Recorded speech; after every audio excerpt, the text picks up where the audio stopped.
সম্মানিত দর্শক, সবাইকে স্বাগত জানাচ্ছি নিটল টাটা ২১ রাতের আজকের আয়োজনে। আলোচনা পুরোটা সময় জুড়ে আমি ফেরদৌসী আহমেদ আপনাদের সাথে থাকছি। কোটা আন্দোলন যেটাকে বৈষম্য বিরোধী ছাত্র আন্দোলন বলা হয়, সেই আন্দোলনকে ঘিরে সত্যিকার খবর কতটা হয়েছে আর কতটা হয়েছে অপপ্রচার, গুজব ছড়ানো হয়েছে কতটা, এবং সেখান থেকে বিভ্রান্তির মধ্যে পড়ে গেলাম আমরা কতটা, এটা নিয়ে আজকে আলোচনা আমরা এগিয়ে নিয়ে যেতে চাই এবং যাদেরকে পেয়েছি তাদের সাথে শুরুতেই আলাপ করিয়ে দিই।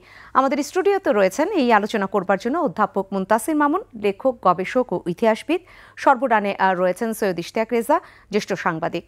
আপনাদের দুজনকে স্বাগত জানাচ্ছি আজকের এই আয়োজনে।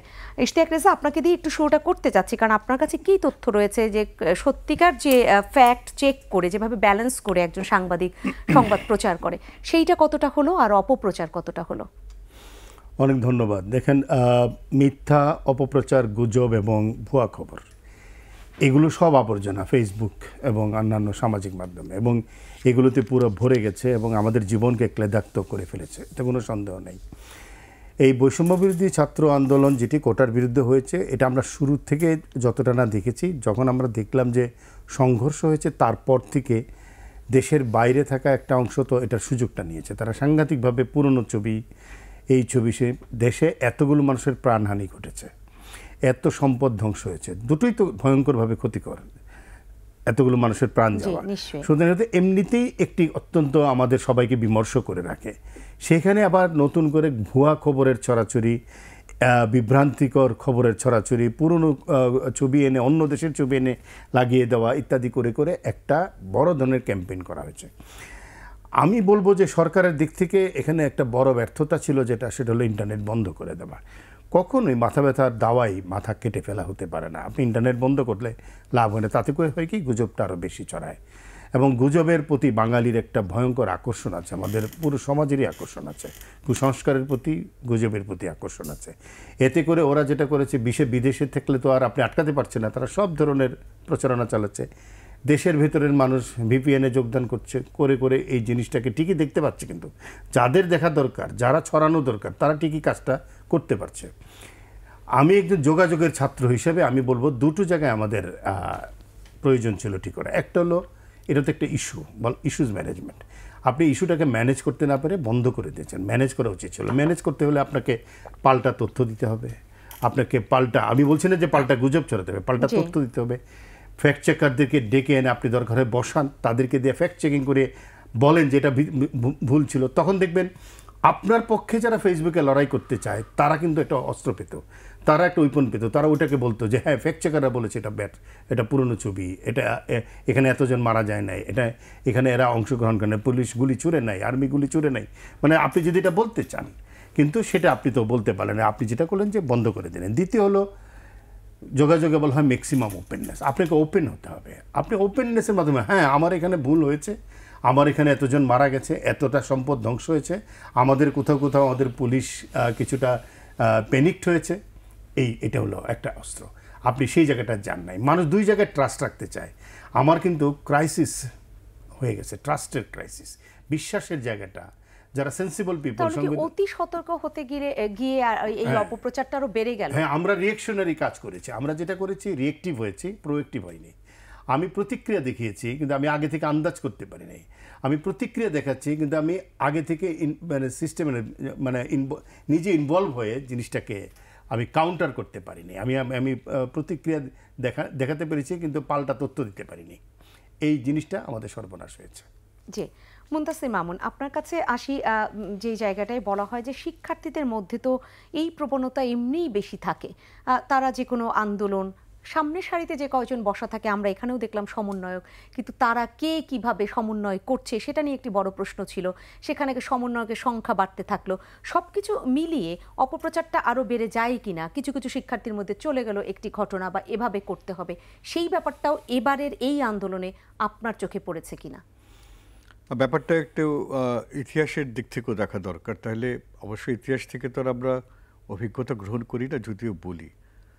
রেজা যে কথাটা বলেছে যে বিভ্রান্তি ছড়িয়েছে, দুর্বলতা আছে, ইন্টারনেট বন্ধ করে দেওয়া, আমার মনে হয়েছে আমাদের বন্ধু বান্ধব বা সমসাময়িক বা যারা ক্ষমতায় আছেন আওয়ামী লীগে এবং রাষ্ট্র পরিচালনায়, তাদের থেকে প্রায় 3 জেনারেশনের পরের হচ্ছে এখন যারা আন্দোলন করছে।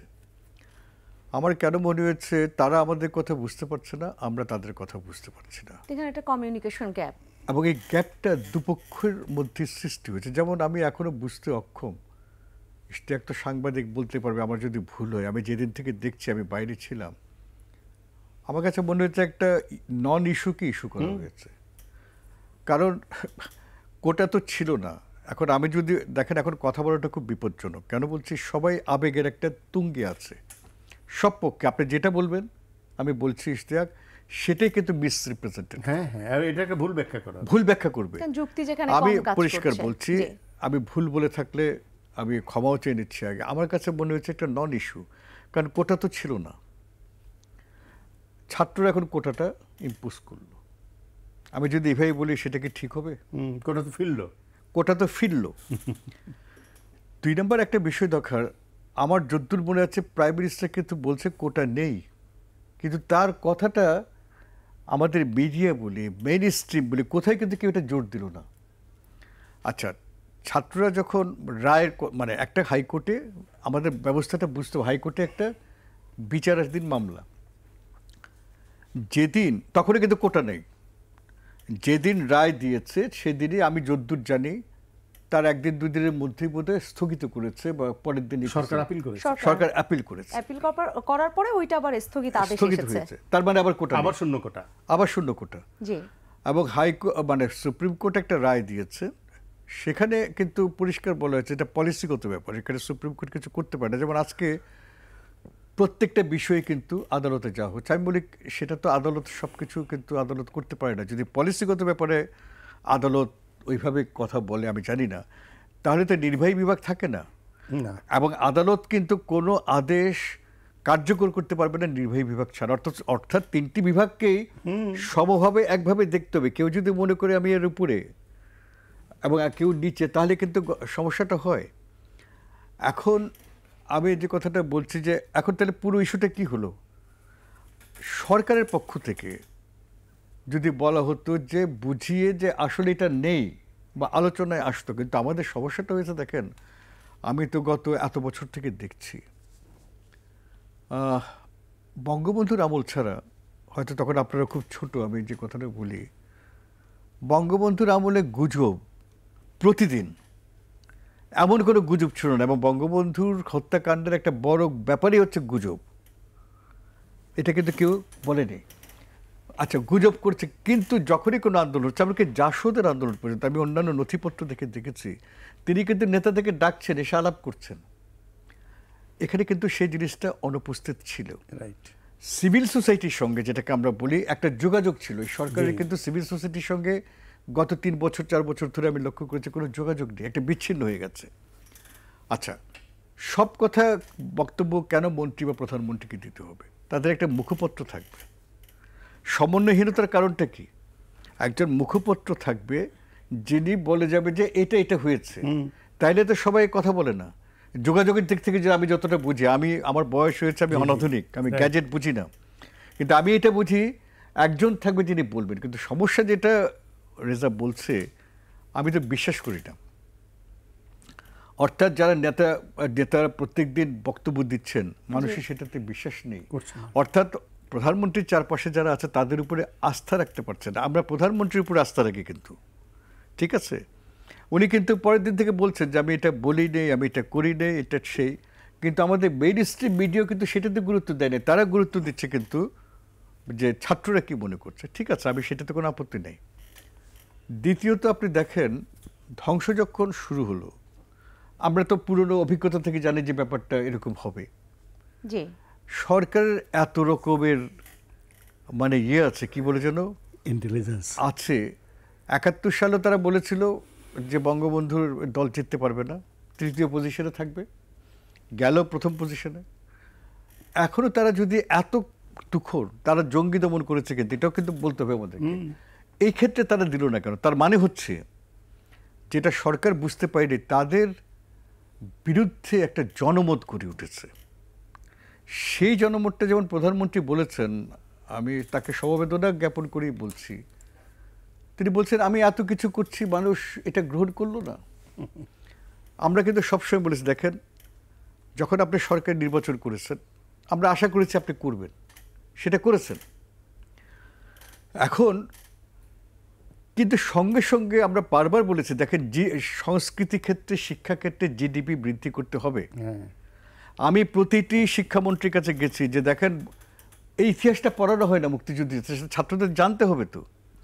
আমি পার্লামেন্টারি কমিটিতে গেছি, পরে জাতীয় বিশ্ববিদ্যালয় থেকে এটা করা হয়েছে যে স্কুল মানে কলেজে এটা পড়ানো হবে। আপনি কি জানেন যে ইতিহাসের শিক্ষককে অনেকখানে পড়ানো দেওয়া হয় না, ফিজিক্সের লোককে নিয়ে, মানে ইতিহাসটা সবাই পড়াতে পারবে, বাংলা ইতিহাস এমন বস্তু সবাই পড়াতে পারবে, কিন্তু আপনি ইংরেজি সবাই পড়াতে পারবে না, এমনকি কেমিস্ট্রি সবাই পড়াতে পারবে না, ইতিহাসটা সবাই, এরকম একটা ধারণা।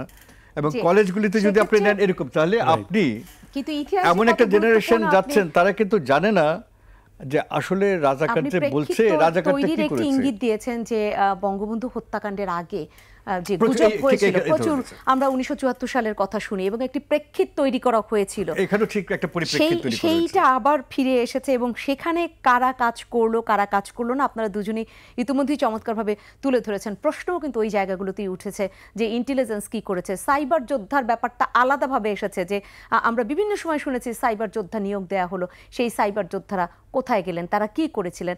আর ইশতিয়াক রেজা, আপনার কাছে সেটার সাথে এটাও একটু জানতে চাই যে এখন যে গুজবটা উঠেছিল এই কোটা সংস্কার আন্দোলন চলবার সময় যে মাননীয় প্রধানমন্ত্রী তিনি দেশ ছেড়ে একদম পালিয়ে গিয়েছেন, পরে আমরা জেনেছি যার স্পেন সফর তিনি উল্টো বাতিল করেছেন, তিনি বরঞ্চ যাচ্ছেন না। কিন্তু এই যে দেশ ছেড়ে পালিয়েছেন, গণমাধ্যমের এইটা দায়িত্ব ছিল কি না যে এই ভুল, এটা যে তথ্যটা ভুল সেইটাও প্রচার করা যে না উনি দেশেই রয়েছেন, সেটা কেন একটু দেরি হলো, এই প্রশ্নটা অনেকে করছেন। না, গণমাধ্যমে দায়িত্ব পালন করবে কেন?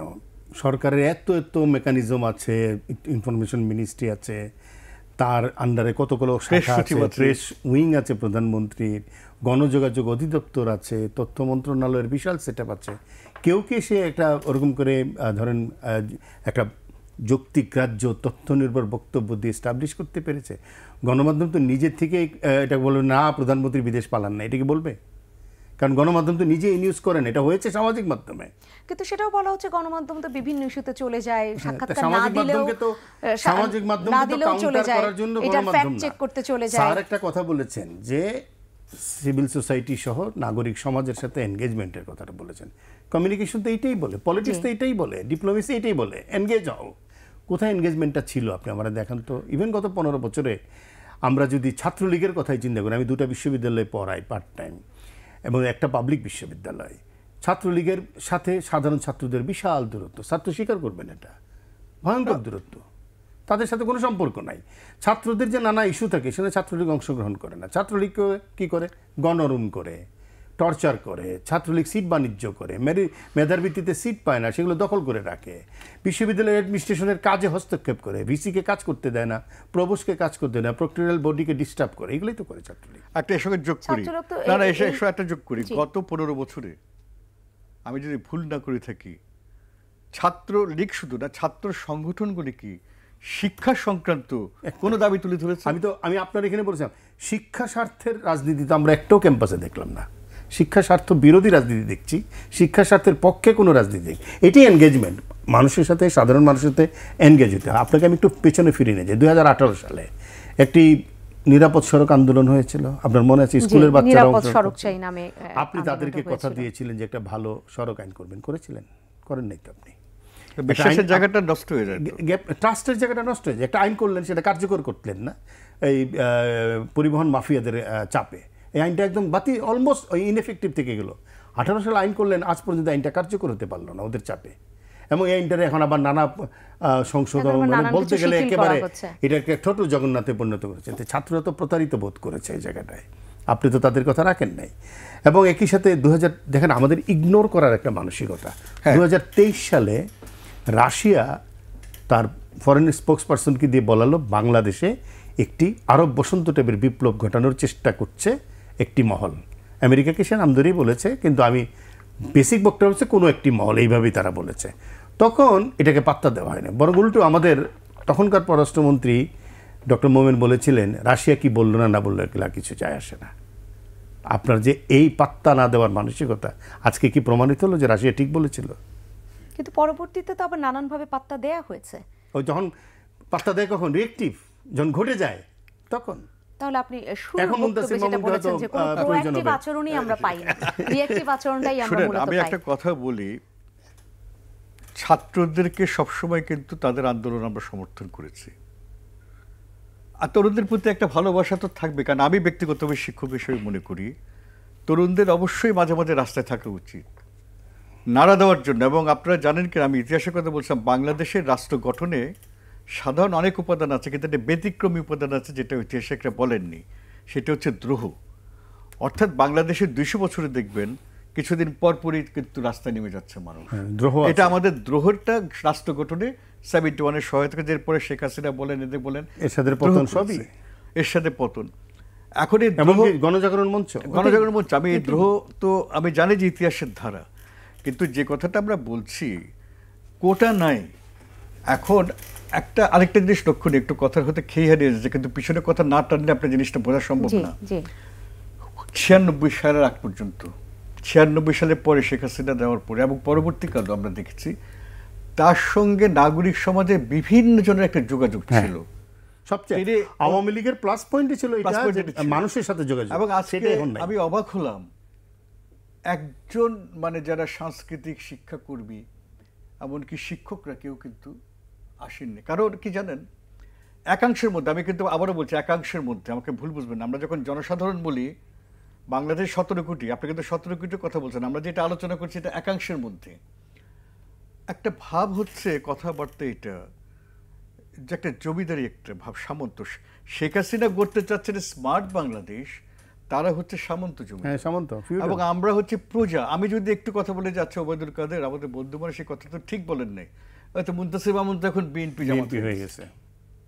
আর আপনি কোনো কথাই বলা যদি যায় বিএনপি জামাত হয়ে যায় আমরা, তাহলে এতদিন আমরা যে এতদিন আমাদের এই যে চেষ্টার ফলে সরকার ক্ষমতা এসছে, আমাদের কাদেরকে তারা মনে রেখেছে, কারা তাদের পাশে আছে, তাদেরকে দেখে কি কোনো আস্থা আসে? এই যে কথাটা বললেন যে কথা বললেই বলে ফেলবে যে অধ্যাপক মুনতাসির মামুন এখন বিএনপি জামাত হয়ে গেছে, এই যে এক ধরনের বুঝানো, এটাও তো একটা এটাও তো একটা প্রেক্ষিত, এটাও তো প্রেক্ষিত। কারণ 1974 সালের সাথে যদি আমরা একটু মিলাই, এগুলো মিথ্যা তথ্য, এটাই অপপ্রচার, এটা গুজব। না সেই আমি একটু ইতিহাসে একটা কথা বলে নেই, স্যারের একটা কথা, নন ইস্যুর কথাটা যে বলেছিলেন, দেখেন যখন 2018 সালে এটা বাতিল হলো, পরিপত্র জারি হলো, দেশে কোনো কোটা নেই, তারপরে কোটা ছাড়াই কিন্তু বিসিএসগুলো হয়েছে, দ্বিতীয় তৃতীয় প্রথম এবং দ্বিতীয় শ্রেণী চাকরিগুলো হয়েছে।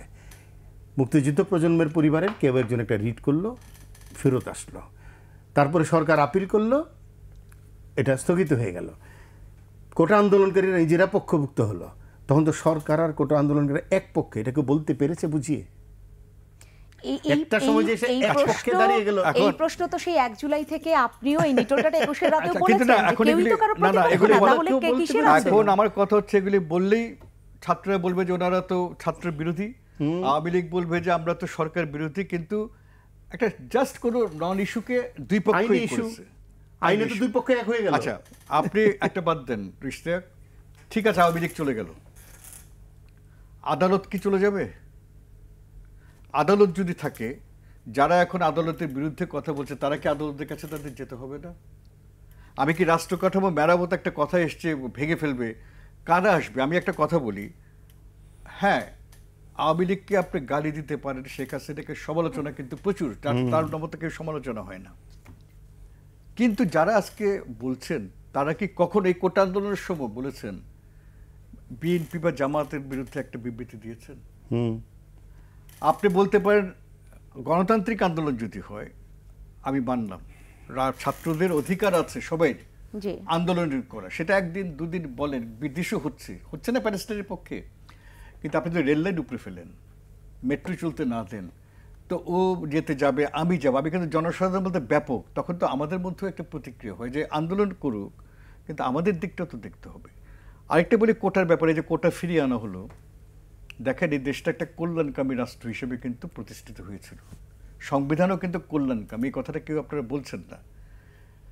সেখানে আপনি সরকারি বা পৃথিবীর কোথাও মেধাবী লোকেরা সরকারি চাকরিতে যায় না, আপনি কোটাতে যেতে চাচ্ছেন, ঠিক আছে, আমিও কিন্তু সাপোর্ট করি না যে মুক্তিযোদ্ধাদের পরেও তো কেন এত পাবে কোটা, কথা না, কারণ একটা কথা সবাই ভুলে যায়, মুক্তিযোদ্ধারা শহীদ হওয়ার জন্য গেছিল, তারা কোটার জন্য তো যায়নি, কোটা না, দেওয়া হয়েছে এবং অধ্যাপক কতজন ডক্টর মুনতাসির মামুন, মুক্তিযোদ্ধা ছিল, এখন কতজন মুক্তিযোদ্ধা। আপনি চমৎকারভাবে যে তথ্যগুলো বা যে যুক্তিগুলো এখানে তুলে ধরছেন, এই যুক্তি কি কারো মাথায় আবেগ ছাড়া কোনো যুক্তি না, কাজ করেছে? না, কোনো যুক্তি এর কাজ আগে করছে না। কতগুলো বছর ধরে সেই কোটায় 8% বেশি পূরণই আচ্ছা। হয়নি, সেই কোটা না, দিয়ে, সেটাই মুক্তিযুদ্ধ বাদ দেন, কোটা আপনি দিয়ে, কল্যাণকামী সেই হিসাব রাষ্ট্র- কেউ নিল না। না, আপনি কোটা, আমি ঠিক আছে, আমি তো সমর্থন করছি, কারণ জি। আমি নিজেও মনে করি যে কোটা ঠিক আছে, আপনার মুক্তিযোদ্ধারা শহীদ হতে চেয়েছিলেন, তারা করেছেন, আপনি তাদেরকে দিয়ে ঠিক আছে, আমার সেটাতে আপত্তি নেই, হবেই, পৃথিবীর কোথাও যদি সেটা নাই।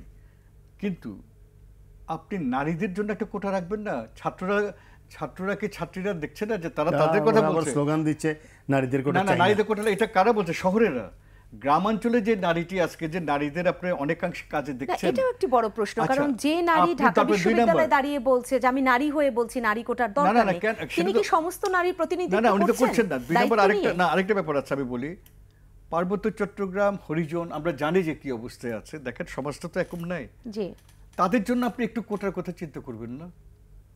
আরেকটা জিনিস, আমি তো ছাত্রদের কাছে আশা এবার যে করছিলাম। গ্যাজেটটা হলো স্যার, এটা আরও একটা কথা বলি, নারী তো আছেই, আগে ছিল প্রথম এবং দ্বিতীয় শ্রেণীতে, এখন আপনি তৃতীয় চতুর্থ শ্রেণীতে কোটাটাকে অ্যাবলিশ করে দিলেন এই প্রতিবন্ধী এবং ইয়েদের জন্য, কিন্তু আপনি যা পছন্দ ক্ষুদ্র তাদেরকে নিতে নিগোষ্ঠীর পারছেন জন্য। স্যার, এখানে একটা বড় সমস্যা তৈরি হচ্ছে, এই প্রতিবন্ধী এবং ক্ষুদ্র নিগোষ্ঠী প্লাস হলো এই ইয়েরা, এদের জন্য কিন্তু ওই চাকরিগুলো ছিল, এখন আপনি ওটাও বন্ধ করে দিলেন। না। আমি তো ভাবছি যে ছাত্ররা প্রথমে বলবে যেটা আমরা করছি, আমরা সবার জন্য করছি, খালি আমরা আমাদের জন্য করছি না, আরো মানুষ আছে। না, এটা ব্যাপকতা এটা তৈরি হয়নি। এটা কল্যাণকামী রাষ্ট্র। জি, আপনি বললেই হবে যে নারীদের আমরা খালি চাই না, এটা একটা কথা এটা বলছেন এটা নাকি এটা আপনি? যেমন সবার জন্য, এবং আমাদের এই আলোচনাও আসলে সবার জন্য, এবং সেই আলোচনা নিয়ে ফিরবো। বিরতির সময় হয়েছে, বিরতি নিয়ে আসি। সম্মানিত দর্শক, নিটলটার 21 রাতে সময় হয়েছে একটা ছোট্ট বিরতির, কিছুক্ষণের মধ্যেই ফিরবো, সাথেই থাকবেন।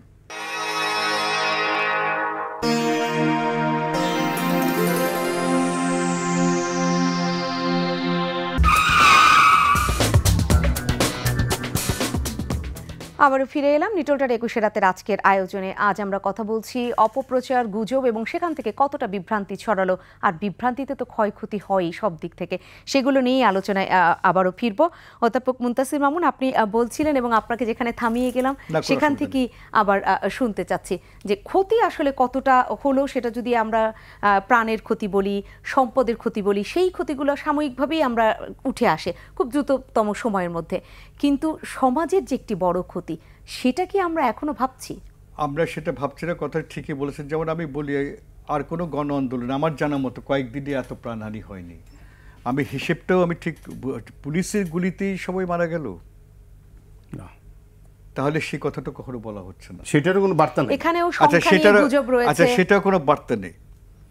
2 নম্বর হচ্ছে মিডিয়াগুলি, ইশতিয়াকরা মিডিয়াতে কাজ করে, অনেক হিউম্যান স্টোরি আছে যেটা আমাদের ঠিকই আছে, আমরা সেটা, কিন্তু অন্য সাইডেরও তো অনেক মৃত্যু হয়েছে, সেগুলি কিন্তু এক ভোরের কাগজ ছাড়া আমি কোনোটাতে দেখিনি। যে লাশ ঝুলিয়ে রাখার, এটা কিন্তু কেউ দেয় না, মেইন স্ট্রিমে কেউ দেবে না। তার মানে এখানেও একটা পক্ষপাতমূলক আছে। আরেকটা ব্যাপার বুঝতে হবে, আমার মনে এটা আমরা সরকার পক্ষ বা যারা আলোচনা করছেন তারা মাথায় রাখছেন না। ওই যে আমি বললাম ভয়ে, সেটা হচ্ছে ছাত্ররা আন্দোলন করেছে, ঠিক আছে, তাদের মধ্যে অনুপ্রবেশ করেছে, ঠিকও আছে, কিন্তু আমাদের মনে রাখতে হবে অনেক সাধারণ মানুষ এটার সঙ্গে যুক্ত ছিল, এটাকে আপনারা বাদ দিচ্ছেন। সেটাই। জি, কেন বলছি, খালি ছাত্ররা তাদের দাবি দিয়ে এতটুকু আসতে পারে না, কোনো আন্দোলনই পারে না। সেখানে যদি সাধারণ মানুষের একটা ক্ষোভ না থাকে, ঠিক আছে, এতটা ফুঁসে উঠতে পারে না। এখন সাধারণ মানুষের ক্ষোভটা কি, ধরেন আমি বলি, বিজেপির আগে ত্রিপুরাতে আমরা একটা কাজে, গণহত্যা জাদুঘরে একটা কাজে প্রায় যেতাম, ওখানে যারা নেতৃস্থানীয় সিপিএম এর যারা ছিলেন তাদের সঙ্গে আমাদের খুব হৃদ্যতা ছিল। ইলেকশনের ঠিক আগে, আমি ঘটনাটা বলছি, একটু 5টা মিনিট সময় দেন। জি জি স্যার। জি, বলে। তো আমি সবসময় কিন্তু পানওয়ালা ড্রাইভার এই রাস্তার পাশে বসে আমি আলাপ করি, কত টাকা পায় কি পায়। তো আমাকে সিপিএম এর ড্রাইভার, আমি বললাম কি হবে ইলেকশনে, বলছি স্যার চেঞ্জ তো একটা দরকার। আমি আর কিছু বললো না, আমি তো তখনই 5টা বুঝলাম। আমি এসে নেতাদের অনেককে বললাম যে এই অবস্থা। তো ওরা ওই যে যেরকম হয়, আওয়ামী লীগ বলেন, বিএনপি আমলে, আপনারা বুঝেন না, আসলে আমরা তো পলিটিক্স বুঝি না, ও সবাই, অন্যরা সবাই বুঝে যারা সবাই ওখানে বোঝে, আছে, আমরা বুঝি না। আমি বুঝি না, খালি হয়তো ওবায়দুল কাদের সাহেব বুঝেন, আমি বুঝি না। আর আমরা তো শিশু, তাই না? ডিবি অফিসে যে সার্কাস হচ্ছে আমরা তো এটা বুঝি না, তাই না? এগুলি তো সরকারকে এগিয়ে দিচ্ছেন। আচ্ছা, ইলেকশনে কি হলো? আমি বললাম দেখেন আপনারা এত সৎ, কিন্তু মানুষ আপনাদের সততা দেখছে, প্রশংসা করছে, কিন্তু তাকে কি করছেন আপনি? তার জন্য তো আপনি ওইভাবে করতে হবে, তাই না? এখন এখানে আপনি সাধারণ মানুষ আমার সঙ্গে যারা কথা বলছে আওয়ামী লীগের, তারা বলছে স্যার একটা জিনিস তো কিনতে পারি না, আর খালি গভর্নমেন্ট বলে সিন্ডিকেট হয়েছে, তো সিন্ডিকেট কারা করছে? সিন্ডিকেট ভাঙে না কেন? এখন আমি এটা কি উত্তর দেবেন? আমরা যারা সমর্থন করেছি, ভাঙা যাবে না, না, এখন আমরা তো শেখ হাসিনাকে সমর্থন করেছি, তো অস্বীকার করা যাবে না। উত্তরটা কি? আমি এই যে আপনারা এদের যে ক্ষোভটা, মেট্রোতে তো তারা চলে না, তাদের ক্ষোভটা কিন্তু তারা প্রকাশের কোনো পাচ্ছে না, কারণ তারা তো নেতার কাছে যেতে পারছে না। পুরো অংশটাই তো একটা অংশই হয়ে গেছে যে আওয়ামী লীগের যারা ছিলেন তারা তো এখন আর নেই, তাহলে কারা আছেন? এবং আমি শুনেছি মোহাম্মদপুর এক মিটিংয়ে নেতাকে বলছে এরা যে আমরা কেন নামবো, আমরা টাকা দিয়ে পথ কিনেছি। হ্যাঁ, সেটাই তো। এখন এই ব্যাপারগুলি কিন্তু হতে হবে, তার মানে হচ্ছে ব্যাপক। 2 নম্বর হচ্ছে যেই ক্ষতিটা যারাই করে থাকুক, আমি তো ছাত্রদের কাছে আশা করেছিলাম, আমি একজন বৃদ্ধ হিসেবে আশা করতেই পারি যে আপনারা বলেছেন ঠিক আছে যে আপনারা নাই, ফাইন, কিন্তু আপনারা বলেন যারা করছে আমরা বলবো যে তাদেরও প্রতিরোধ করুন। কিন্তু আমি এটাও শুনেছি যে আমরা এই আহ্বানটা রেখেছিলাম আমরা, কিন্তু তারা বলছে যে সবাই কোনো কাজে লাগে নাই। না, তারা বলছে সবাই যোগ দেন, তারা তো কখনো কন্ডেম করেনি। না, তারা আরো মানুষকে আহ্বান জানিয়েছে। এটা ঠিক। আচ্ছা, ঠিক আছে, আপনি যে ভাঙলেন আজকে যদি 2-3 হাজার কোটি টাকার হয়, এই টাকাটা তো এখন যদি আপনি মেট্রো রেল ঠিকঠাক করেন, কালকেই বলবে বাঙালি তো যে শেখ হাসিনা তো মেট্রো রেল ঠিক করছে না। আপনি 2 দিন পরে দেখেন বলা শুরু করবে, যখন আওয়ামী লীগ ওই যে 10 নম্বর থেকে যারা আসতো মিরপুরে, তারা এই কথা বলে কিনা আপনি দেখেন। ঠিক আছে, টেলিভিশনের আর্কাইভস আপনি চিন্তা করেন, আমি ইতিহাসের লোক হিসেবে বলতেছি, একটা আর্কাইভস শেষ হয়ে যাওয়া মানে মানুষের ইতিহাস শেষ হয়ে যাওয়া। এখন টেলিভিশনের ভিতরে যদি কেউ না থাকে, আর্কাইভটা কোথায় আমি এতবার বিটিভিতে গেছি আমি নিজেও জানি না। অর্থাৎ আপনার এখানে আমরা অন্তর্ঘাত হচ্ছে। আমি যেটা বলছি, সরকার কিন্তু না, এটা একটা বলতে হবে, সরকার কখনো এটা আমাদের কথা শুনে নেই যে শিক্ষাঙ্গন থেকে শুরু করে প্রশাসন, সংবাদপত্র থেকে শুরু করে আপনার বিভিন্ন অঙ্গনে এরা করেছে এবং তারা উচ্চ পদে আছে, এবং তাদের কথায় মন্ত্রীরা অনেক সময় আপনি অনুপ্রাণিত। আপনি জানেন আমরা এই যে গণহত্যা জাদুঘর করতে গিয়ে আমি কতবার অপমানিত হয়েছে, এখনো হচ্ছে। কেন? এটা তো শেখ হাসিনার পৃষ্ঠপোষকতা করেছেন মুত্তাসির মামুন, তো আওয়ামী লীগের দালাল। সুতরাং শেখ হাসিনা কিছু করা যাবে না, তাকে যতটা পারো অপমান করো। আমি যদি বলি সর্বোচ্চ পর্যায়ে এটা হয়েছে, তা আমি কেন এই যে ব্যক্তিকে আপনি সরাচ্ছেন, ব্যক্তি মিলে সমষ্টি। আমি বলবো আমাদেরকে সংকট উতরাতে হবে, একা আওয়ামী লীগের পক্ষে সম্ভব না। শেখ হাসিনার যে ভূমিকা ছিল এই বর্তমান ইলেকশনের আগে পর্যন্ত, মানুষকে আমি এইবার দেখলাম যে তিনি সেই আগের রোলে ফিরে গেছেন। এইটাতে তাকে আসতে হবে, সবার সঙ্গে কথা বলতে হবে। খালি আওয়ামী লীগ, দেশটা খালি আওয়ামী লীগের তো না, আর আমি কিছু বললেই আমি আওয়ামী লীগ বিরোধী, এটা তো ঠিক নয়। সেটাই এই সরলীকরণ কেন? এই সরলীকরণ না, এবং আওয়ামী লীগ নিয়েই তো এখন বড় কথা রয়েছে যে আওয়ামী লীগ যারা আওয়ামী লীগ তারা কি সেই বঙ্গবন্ধুর আদর্শের আওয়ামী লীগ? সেইটাও তো নাই না, সেটা বাদ কি করে দিব প্রফেসর? না, 96 সালে তো আওয়ামী লীগ ছিল, আপনি 2007-তে সে আওয়ামী লীগ ছিল, 2013-তেও তো ছিল, তারপরে হঠাৎ চলে গেল কেন? সেটাই তো আমরা বললে খারাপ লাগে। ঠিক আছে, আপনি গ্রাম অঞ্চলে কতজন যান? আমি তো গ্রাম অঞ্চলে যাই, আপনি জানেন যে সেখানে কি অবস্থা। আওয়ামী লীগ যদি এখন অনুধাবন না করে, আওয়ামী লীগ তো হয়তো গেল তারা বিদেশে। আপনি একটা কথা বলেন, একটা মানুষ আমাকে জিজ্ঞেস করলো, ভাই সবচেয়ে বড় চোররা আমেরিকা চলে যেতে পারে, ছোট চোররা যেতে পারে না কেন? আপনারা 2013 সালের কথা বলছেন, 7-এর কথা বলছেন, 96-এর কথা বলছেন, তখন কি আওয়ামী লীগের সমস্ত পদ টাকা দিয়ে পাওয়া যেত? সব পাওয়া যেত না, কিন্তু এখন পাওয়া যায়। একটা পলিটিক্যাল প্রসেস ছিল। আমি বলি আপনাকে, সাধারণ মানুষের কথা বলছেন না স্যার, একটা হলো দ্রব্যমূল্য দেখছে, তারা তার হাত দিতে পারছে না, ছেঁকা লাগছে রীতিমতো। অন্যদিকে বিশাল বিশাল দুর্নীতি, এমন সব দুর্নীতির গল্প উপস্থিত হয়েছে, মানুষ তখন ক্ষুব্ধ হয়ে যাচ্ছে, মানুষ একেবারে ফেটে পড়ছে। এটাকে আপনি মেলাতে পারবেন না। মানুষ মনে করছে আমি যা পাই তাহলে আমি সব শেষ করে দিব। এই দুর্নীতিগুলো হয়েছে কিন্তু চোখের সামনে, আটকানোর চেষ্টা করা হয়নি, বরং উপেক্ষা করা হয়েছে। বরং যারা দুর্নীতির কথা বারবার তোলার চেষ্টা করেছে, সেগুলোকে পাশ কাটিয়ে যাওয়া হয়েছে, তাদেরকে নিয়ে অবজ্ঞা করা হয়েছে, ট্রল করা হয়েছে সরকারি দলের ভিতর থেকে। এই যে আপনি দুর্নীতিকে এত বড় বাড়তে দিলেন, এটা একটা বিরাট ক্ষত সৃষ্টি হয়েছে। দ্বিতীয় হলো বিভিন্ন মানুষের চাঁদাবাজিটা, রাস্তায় ফুটপাতে দোকানদার, ছোট্ট চা স্টল ব্যবসায়ী কিংবা ধরুন একটা বিকাশের লোক, সেও চাঁদার খপ্পরে পড়ে। এই চাঁদা আইনশৃঙ্খলা বাহিনীর, এই চাঁদা সরকারি দলের। তারা যেভাবে পড়েছে প্রতিশোধ দেওয়ার চেষ্টা করেছে। সাধারণ মানুষের ইনভলভমেন্টটাকে ছোট করে দেখার কিছু নাই কিন্তু এখানে। এটা কিন্তু কেউ বলছেন, আমার মনে হয়েছে যে আমি ইতিহাসের ছাত্র হিসেবে। দ্বিতীয় হলো যে আপনি রাজনীতিটা, আমি একটা কথা বলি, গত 15.5 বছরে আওয়ামী লীগ এবং তার অঙ্গ সংগঠনগুলো, আওয়ামী লীগের রাজনীতিটা কি করেছে? আওয়ামী লীগের নিজের তো একটা রাজনীতি আছে, উদার ও সাম্প্রদায়িক মানবিক বাংলাদেশের যে রাজনীতিটা বঙ্গবন্ধু করেছিলেন, সেই রাজনীতিটা করেছে। পাড়ায় পাড়ায়, জনপদে জনপদে তারা কি করেছে? নিজেদের মধ্যে বিভক্তি চড়িয়েছে, টাকা দিয়ে পদ কিনেছে, অর্থ চর্চা করেছে, ক্ষমতা চর্চা করেছে, আধিপত্য চর্চা করেছে। তো রাজনীতি নাই তো, ফলে রাস্তায় তার লোক পাবেন না, কিন্তু তারা নামতে চায় না। তারা বলে যে আমি কেন নামবো?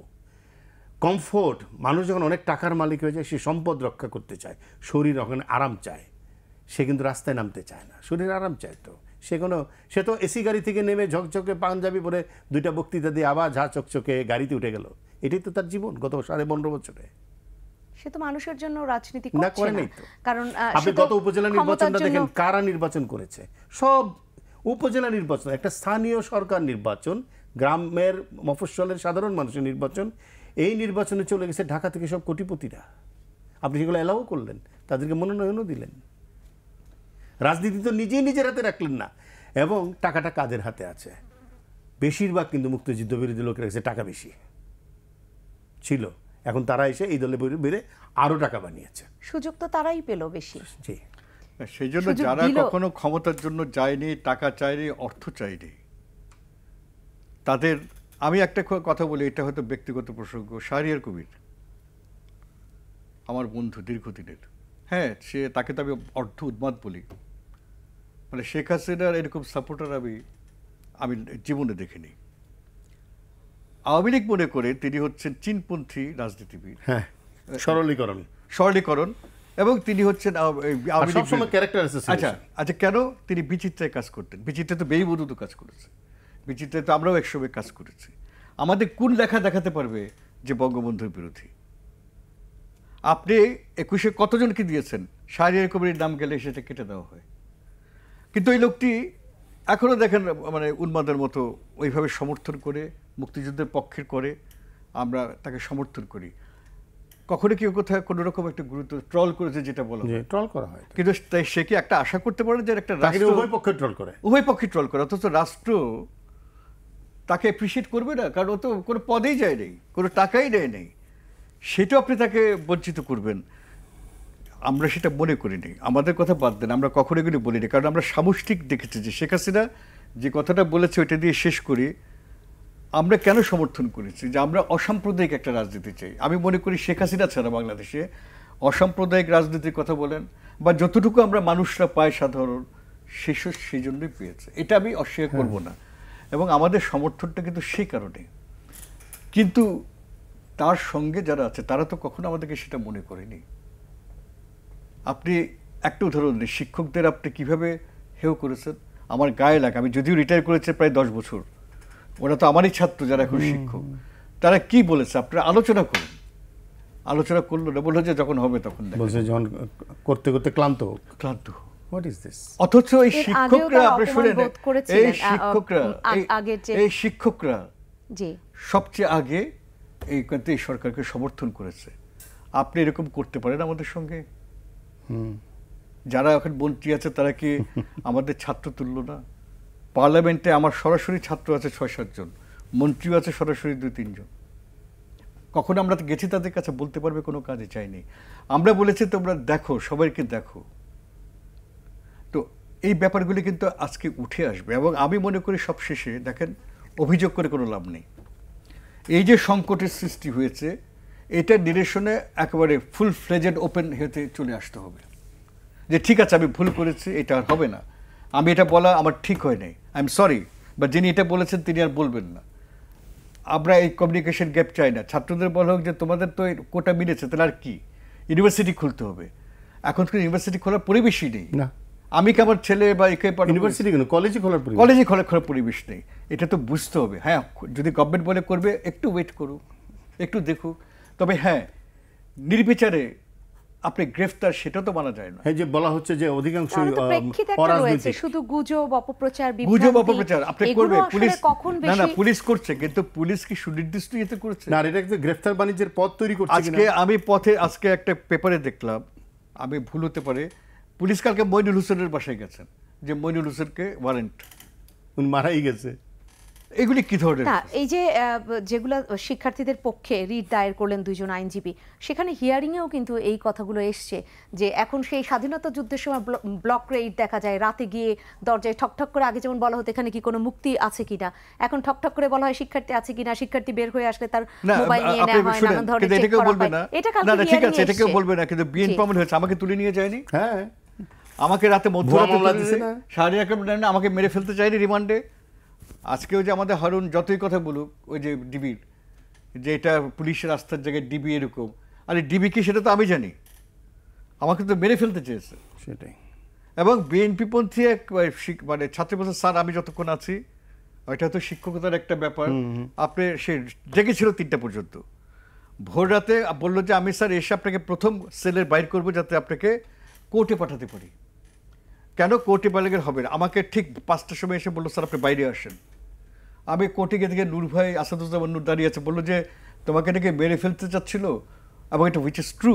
আমি আর ডিটেলসে যাব না, আমাদেরকে নেত্রী বলেছেন দেখো তো খোঁজ নাও। তো আমরা তো জানি, এখন আপনি এটা তো অন্য চিত্র, এইসব সার্কাস করলে তো লোকের তো আস্থাটা চলে যাচ্ছে, আস্থাটা। এবং নির্বিচার গ্রেফতার আমরা চাই না, এটা তো পুলিশের রাষ্ট্র আমরা চাইনি। আপনি যাদের নির্দিষ্ট গ্রেফতার করেন, বা এখনো ব্যাপার আছে, এখনই মিলিয়ে দেখেন যে কারা এর সঙ্গে যুক্ত না, তাদেরকে ছেড়ে দিন, তাও তো একটা প্রশ্ন হবে। সেটাই, নির্বিচার গ্রেফতার, ব্ল্যাঙ্কেট অ্যারেস্ট যেটাকে বলে, এগুলো কখনোই ভালো ফল বয় না। এতে করে আবার দ্বিতীয়বারের মতো আমি বলবো জনরোষ তৈরি হচ্ছে।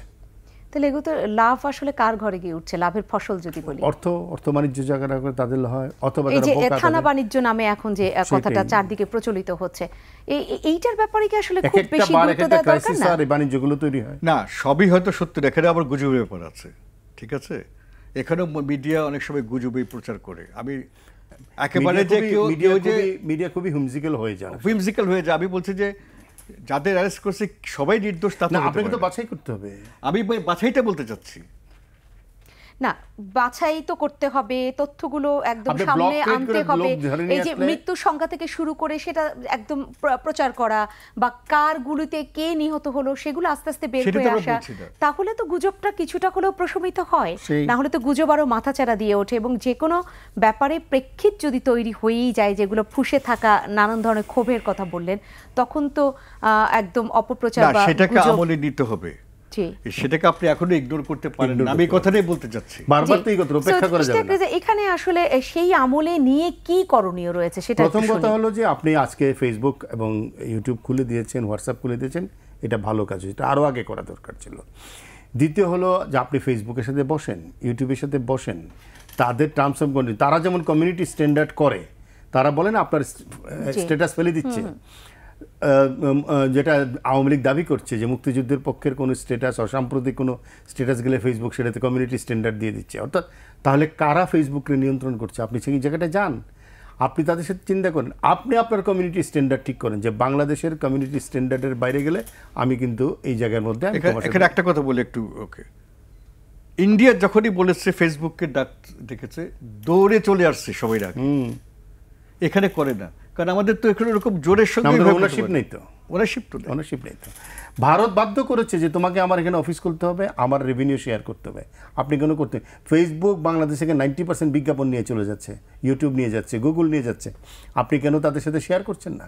আমার বিজ্ঞাপনের টাকা বাংলাদেশের টেলিভিশন পাচ্ছে না, ওদের এখানে চলে যাচ্ছে কেন?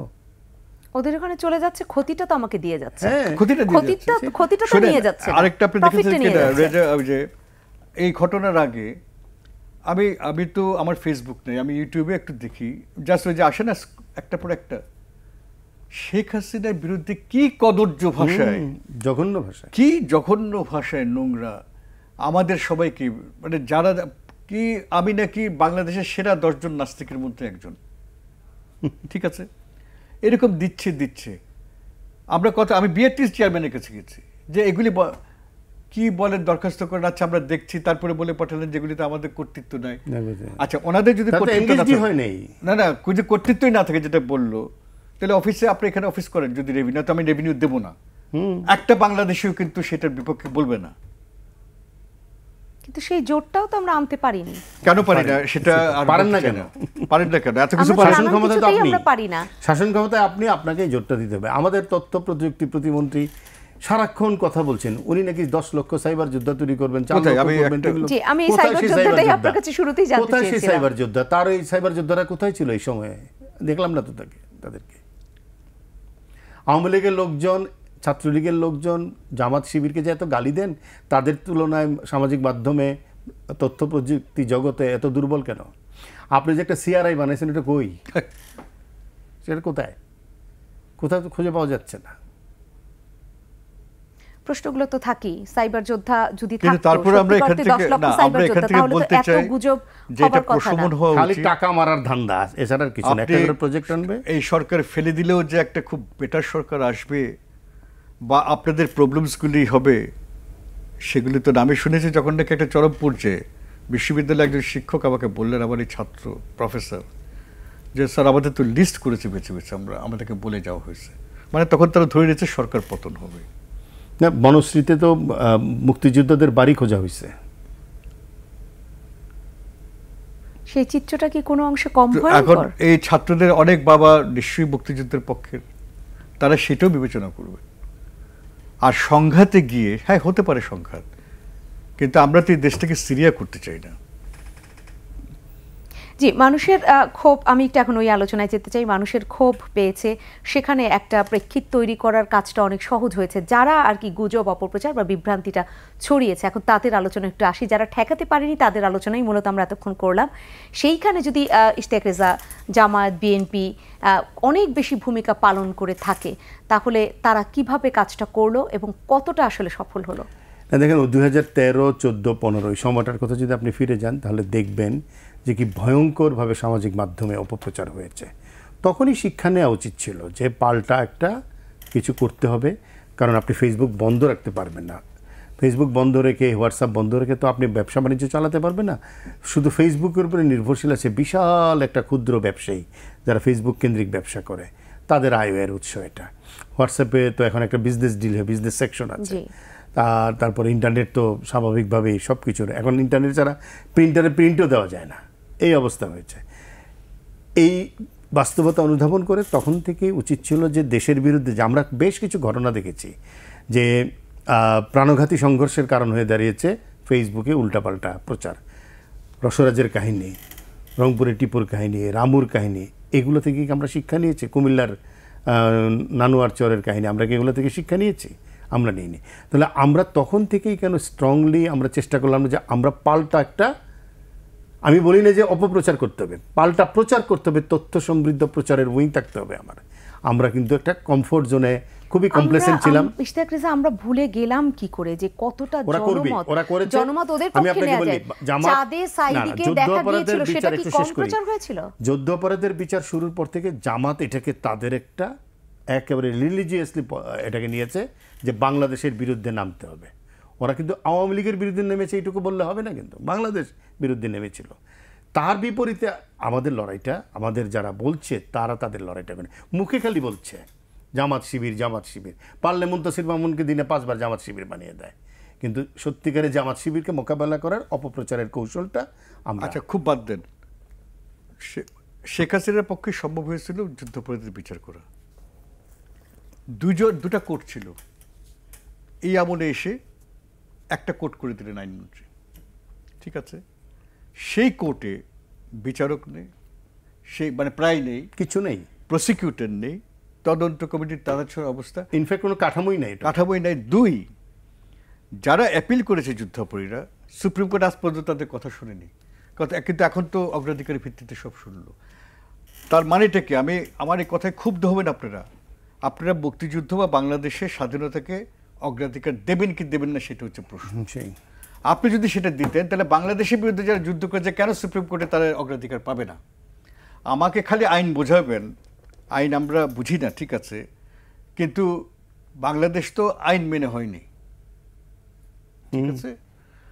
আপনি এক্সট্রা কনস্টিটিউশনাল মুভমেন্ট ছিল। আপনি আগে ঠিক করেন মুক্তিযুদ্ধকে, আপনি যদি বলেন মুক্তিযুদ্ধ বলতে কিন্তু আমি ৭১ সালের যুদ্ধটা বোঝাচ্ছি না, এবার যে মূল্যবোধগুলি কথা বলছি, সেগুলিতে আপনি বিশ্বাস করেন কিনা, করলে অবশ্যই আপনাকে অগ্রাধিকার দিতে হবে। আদালত তো সেই কারণে আপনাদের ন্যায্য বিচার পাবো আমি। আজকে 4 বছর আপনি তাদের অ্যাপিলটা আপনি শুনছেন না কেন? আপনি অ্যাপিল করে দেখেন যে ঠিক আছে তারা দোষী। এখন এই সব কিছুর মধ্যে যদি আমরা আমাদের কি বলে আইন দেখাই, সব কিছুর মধ্যে যদি আমরা আমাদের রাজনীতি করতে চাই, সাধারণ মানুষ তো সবসময় রাজনীতি বোঝে না।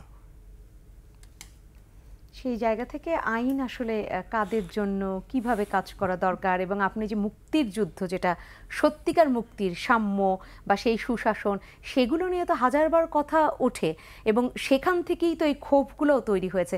আমি আরেকটি ছোট বিরতি নিয়ে ফিরব। সময় হয়েছে আরেকটি বিরতির, ফিরবো কিছুক্ষণের মধ্যেই, সাথেই থাকবেন।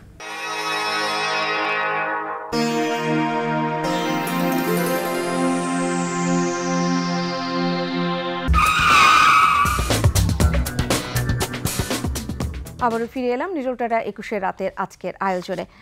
আবার ফিরবো ইশতিয়াক রেজা, আপনার কাছে একটু দেশের বাইরের প্রসঙ্গে জানতে চাই। আমাদের দেশে কোনো ধরনের প্রাণহানি হবার আগেই দেশের বাইরে থেকে চলে আসলো যে 2 জন মারা গিয়েছে। এই যে অপপ্রচার, দেশের বাইরে বাংলাদেশিরা অনেকে বসে আছেন, তারা নানান ধরনের অপপ্রচার করছেন, কিন্তু বাংলাদেশ থেকে তথ্যগুলো কিভাবে যাচ্ছে, সেটাও কি এর পেছনে ওই বিএনপি জামায়াত তারাই ভূমিকা রাখছে? না, যারা সরকারের বিরোধিতা করে তারা তো একটা চ্যানেল মেনটেন করে। আপনি দেখেছেন, আপনি দেখেন, খুব ইন্টারেস্টিং একটা বেলা, নির্বাচনের আগে ভিসা পলিসি সহ নানা কিছু আমেরিকা দিল। তার আগে থেকে বছর 2 ধরে ওয়াশিংটনে স্টেট ডিপার্টমেন্টের নিয়মিত প্রেস ব্রিফিংয়ে বিএনপির একজন লোক বসে সরকারের বিরুদ্ধে, বাংলাদেশের বিরুদ্ধে নানা প্রশ্ন করছে, তিনি একে উত্তর দিচ্ছেন, সেটা আবার বাংলাদেশে নিউজ হয়ে যাচ্ছে। আপনার যে এত বড় সেট আপ, ওয়াশিংটনে, নিউ ইয়র্কে একটা এমবেসি আছে, তার প্রেস মিনিস্টার আছে, তাদেরকে কোটি কোটি ডলার দিয়ে পালেন, তারা কি করছে? একটা বক্তব্য দেখেছেন? লন্ডনের প্রেস মিনিস্টার আছে, একটা বক্তব্য কোনোদিন দেখেছেন? ভারতে যে সাম্প্রতিক কালে এত বড় আমাদের বিরোধিতা করলো, কাউন্টার একটা বক্তব্য এখনো শুনছে। হ্যাঁ, তাহলে এই এই এই মিশনগুলো পালা হয় কেন? এই শাখাগুলো পালা হয় কেন? কেন, কোন কাজে লাগে এগুলা? আমরা হোলি আর্টিজানের সময় দেখলাম বাংলাদেশের বিরুদ্ধে যা তা বলছে, 24 জন ডিপ্লোমেট মরে গেছে, অমুক হয়েছে, তমুক হয়েছে, CNN বলছে, বিবিসি বলছে, NDTV বলছে। একটা যে পাল্টা তথ্য করে নিউজ রুমে, ওদের নিউজ রুমে ফোন করে যে পাল্টা বলবে যে না, আমাদের এখানে কোনো ডিপ্লোমেট মরে নাই, এই লোকটা নাই ওইসব দেশে। অন্য বিদেশি গণমাধ্যমও প্রচার করে তাই দিচ্ছে না? নানানভাবে, কেউ সেখানে কোনো জবাবদিহিতার কোনো সুযোগ নেই। ডিডব্লিউতে বাংলাদেশের ব্যাপারে যে এত বড় প্রতিবেদন করা হলো, সবটাই যে মানে যে বস্তুনিষ্ঠ নয় তা বলা যাবে না, অনেক কথা জেনুইন ছিল, কিন্তু অনেক কথাই ছিল যেগুলা আসলে মন্তব্যধর্মী। কই, আপনার লোক কোথায়? জার্মানি থেকে আপনার লোক কম আছে নাকি? তারা কোথায়? তার অর্থ হলো যে আমি প্রচার উপপ্রচার গুজব বলছি, কিন্তু নিজে সঠিক তথ্য দিয়ে কাউন্টার করছি না, এমন কোনো কাজে লাগছে না সেটা। এই এই এমবিসিগুলো কোন কাজে লাগে আমি জানি না। এই সময়টা প্রয়োজন ছিল, এই সময়টাতে তো প্রয়োজন ছিল। সেখানে প্রেস উইং আছে, মিডিয়া উইং আছে, যোগাযোগ শাখা আছে, কি করছে? সবই আছে, সব আছে, কিন্তু তারা কি করছেন? দলের মধ্যে থেকেও যদি বলা হয় যে সবাই রয়েছেন দায়িত্বশীল পদে, দায়িত্বশীল বক্তব্য দিবেন, কিন্তু দায়িত্বশীল বক্তব্য কি পাওয়া যায়?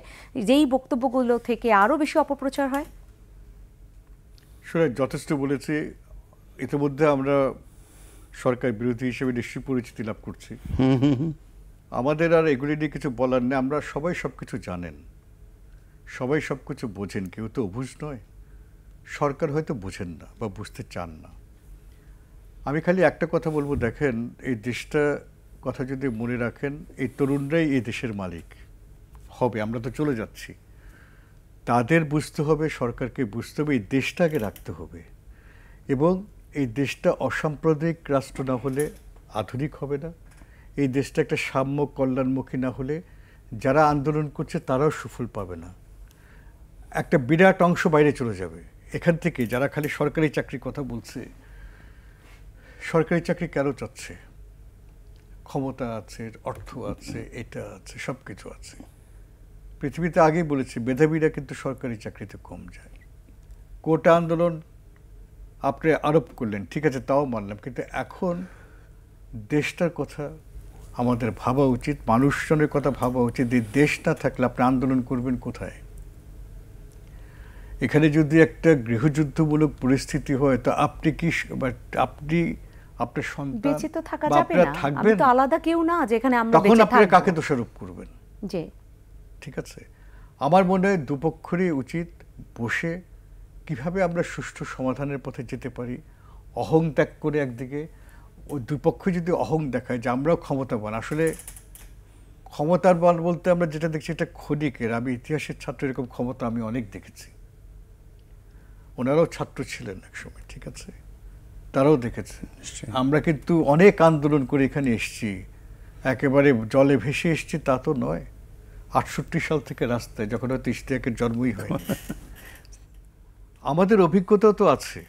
এখন তরুণরা যদি মনে করে যে তাদের এই অভিজ্ঞতায় তারা সমস্ত কিছু বুঝে গেছে, সেটাও যেমন ঠিক না। আমরা যদি মনে করি তারা যা বলছে সেটা ঠিক না, সেটাও ঠিক না। অবিলম্বে শান্তি ফেরার জন্য কতগুলি পদক্ষেপ নেওয়া দরকার সরকারের। ফেসবুক খুলে দিয়েছেন, কিন্তু যেটা বলছে আপনারা বলুন যে ফ্যাক্ট চেকার হয়ে প্রত্যেকটা তো প্রতিবাদ করুন। তাহলে আমরা, আপনি বললেন যে ওরাও সব বুঝবে না, আবার আমরাও যা বুঝছি ওরা যে একদম বুঝে না তা তো না, সেটাও আমরা শুনছি না। তাহলে এই যে একটা আলাপচারিতা বা একটা আলোচনা, যেহেতু সরকার ক্ষমতায়, দায়িত্বটা তার উপর। এই আলোচনা আমরা বিভিন্ন ইস্যুতে, যদি রাজনৈতিক দলগুলোর মধ্যে, নির্বাচনের আগেও আমরা বলেছি রাজনৈতিক দলগুলোর মধ্যে আলোচনা, এই কোটা আন্দোলন শুরু হওয়ার পর বলা হয়েছে যে সরকারের সাথে শিক্ষার্থীদের বা আন্দোলনকারী শিক্ষার্থীদের এক ধরনের আলোচনা, কিন্তু সেই আলোচনা কি আমরা দেখি এদেশে? আলোচনায় তো অনেক কিছু সেটা না দেখে, সমাধান হতে একটা কথা পারতো। আপনাকে বলি, আপনি যত আলোচনা করেন মূল বিষয়টা আমরা কেউ এখনো বলি নেই। আমি মনে করি এটাই মূল বিষয়। আপনারা একমত হতে পারেন না পারেন, যে দেশে মুক্তিযুদ্ধের পক্ষের এবং মুক্তিযুদ্ধের বিরোধী শক্তি থাকে, সেই দেশে আর যাই হোক স্বাভাবিক অবস্থা বিরাজ করতে পারে না। পৃথিবীতে বাংলাদেশ একমাত্র দেশ যেখানে মুক্তিযুদ্ধের পক্ষের এবং মুক্তিযুদ্ধের বিরোধী পক্ষ আছে, এবং দুই দলেই রাজনীতি করছে, গণতন্ত্রের রাজনীতি করছে। মুক্তিযুদ্ধের বিরোধী যে পক্ষ, এখন না, আমি বলছি তারাও তো বলছে, তারাই নির্বাহী আদেশে যদি তাদের রাজনীতি স্বীকার বন্ধ করছে, হয়, তারা তো বলেনি যে তারা মুক্তিযুদ্ধের পক্ষে। তাদের মানে সাংগঠনিকভাবে যদি রাজনীতি বন্ধ হয়, ইশতিয়াক রেজা একটু যদি যুক্ত করেন, তাহলেও কি তাদের রাজনীতি বন্ধ হয়ে যাবে? না, হবে না। আপনি তো পরিবেশটা তৈরি করে রাখেন নাই মুক্তিযুদ্ধের পক্ষের আপনি তো জায়গাটা আপনি শিক্ষা নষ্ট সংস্কৃতির ক্ষেত্রে এভাবে জিডিপি বৃদ্ধি আপনি করেন। খালি জিডিপি করেছেন, কিন্তু আপনি কালচারাল জিডিপি নিয়ে ভাবেন নাই, আপনি এডুকেশনাল জিডিপি নিয়ে চিন্তা করেন নাই। আপনি মানুষের মনোযোগ হতে যে সাম্প্রদায়িকতা, আপনার তাদের মাঝে যে বিচরণ করছে, কি ভয়ঙ্করভাবে তারা সংখ্যায় বৃদ্ধি পেয়েছে, এটা নিয়ে চিন্তা করেন নাই। এই আন্দোলনেই চিন্তা করেন স্যার, বলে এই আন্দোলনেই চিন্তা করেন যে আপনি কেন যাত্রাবাড়ি নিয়ন্ত্রণে আনতে পারলেন না। দুই পাশে শুধুই মাদ্রাসা, একটি স্কুল খুঁজে পাবেন না। আওয়ামী লীগের এমপিরা গিয়ে মাদ্রাসা বানায়। সেদিন প্রধানমন্ত্রীকে প্রশ্ন করা হয়েছিল, উনি বললেন যে মাদ্রাসা করা সহজ, কারণ কোনো অনুমোদন লাগে না। শিক্ষা প্রতিষ্ঠান বানিয়েছে মাদ্রাসার বাইরেও, তারা আবার ওই জায়গাটায় খুব সুকৌশলে কাজটা করেছে। একদিকে মাদ্রাসা বানাচ্ছেন, আর এদিকে ক্যাডেট সিস্টেমের কিছু করছেন, ইংলিশ মিডিয়াম করছেন। বাংলাদেশ কই? বাংলাদেশের মুক্তিযুদ্ধ কোথায়? বাংলাদেশের সংস্কৃতি কোথায়? কেন পহেলা বৈশাখ আপনাকে নিয়ন্ত্রিতভাবে করতে হয়? এটা কোন ধরনের ব্যাপার? পুলিশি হামলা ইয়েতে করবো আমরা? এটা তো রমনায় হামলার পরও কিন্তু পুলিশি পরের বছর আরো বড় হয়েছে।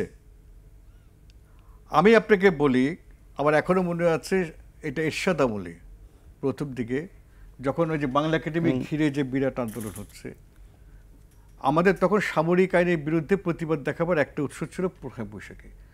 প্রচুর লোক, আমি শেখ হাসিনাকে আমি নিজে দেখেছি বেলি ফুল মাথায় দিয়ে তিনি বাংলা একাডেমিতে এসছেন, সবাই এসছে। এইভাবেই তো মানুষকে আনতে হয়। পুলিশ দিয়ে ঘিরে রেখে নববর্ষ পালিত হবে। পান্তা ভাত খেয়েছে আমার কাছে, আমি ছবি দেখেছি। তো আপনি যদি এটা ভাবেন, তাহলে এখন পারছেন না কেন? যে বছর 2000 সালে রমনা বটমূলে হামলা হলো ছায়ানটের অনুষ্ঠানে, পরের বছর দ্বিগুণ হয়েছিল। পুলিশের উপস্থিতি লাগে নাই। এখন কেন লাগে? আমরা ধীরে ধীরে ওই রাজনীতিটা করতে পারিনি। ওই জায়গায় আমরা বিনিয়োগ করিনি, সংস্কৃতিতে বিনিয়োগ করিনি, রাষ্ট্র বিনিয়োগ করে নেই, কালচারাল বাজেট নাই আমার। আমার মনোজগৎটাই নেই। এখানে আগে দ্বিগুণ একটা হয়েছে, মুক্তিযুদ্ধের জাদুঘর কেউ করবেন ধরেন ব্যক্তিগত উদ্যোগে, উনি করছেন, আর এখন আপনি কিন্তু তাকে ফাইন্যান্স করবেন না। না, ভেতরে ভেতরে অন্য পক্ষ বরঞ্চ অনেক বেশি দ্বিগুণ অনেক হয়েছে, দ্বিগুণ, অনেক দ্বিগুণ হয়েছে, এবং তারা এখন সামাজিক যোগাযোগ মাধ্যমে বলছে আসছে ফাগুনে আমরা আরো দ্বিগুণ হব। সেই জায়গাটা থেকে হয়তো অনেকে অনেকভাবে চিন্তা করতে পারে এটা ক্ষোভের জায়গাটা, জ্বলে উঠবার জায়গাটাই দ্বিগুণ হবে সবাই একত্রিত হয়ে, নাকি আসলে এরা দ্বিগুণ হবে।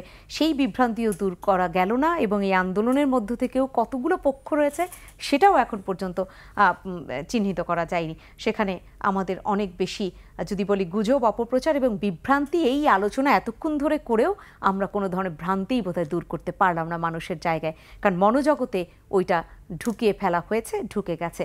কাজ অনেক করতে হবে, তাহলে হয়তো বের হয়ে আসা যাবে। আজকে আলোচনা এখানেই শেষ করছি। অসংখ্য ধন্যবাদ জানাচ্ছি অধ্যাপক মুনতাসির মামুন আপনাকে, সৈয়দ ইশতিয়াক রেজা আপনাকে অসংখ্য ধন্যবাদ। সম্মানিত দর্শক, আপনাদেরকে অসংখ্য ধন্যবাদ জানাচ্ছি। আজকের এই আয়োজন এখানেই শেষ করছি। এই গুজব, অপপ্রচার এবং বিভ্রান্তি সেগুলো রয়েছে আমাদের সমাজে, এবং সেই বিভ্রান্তির জায়গা থেকে কম বেশি আমরা সবাই বিভ্রান্ত হয়ে আছি। বিভ্রান্তের এই ভ্রান্তি থেকে আমাদেরকে বের হতে হবে, কিন্তু উপায় আসলে কিভাবে বের হবে, কিভাবে আমরা বের হব, কারণ সমাজে যেখানে বিভ্রান্তিতে ছড়িয়ে আছে সেখানে এই কাজটা করা অনেক বেশি দুষ্কর। তারপরও বের হতে হবে, না হলে এই দেশ, এই জাতির জন্যই বড় বেশি একদম অসুবিধার মধ্যে পড়তে হবে। প্রত্যাশা থাকলো আমরা বের হতে চাই, সেটা যেন পারি। সবাই ভালো থাকবেন। শুভরাত্রি।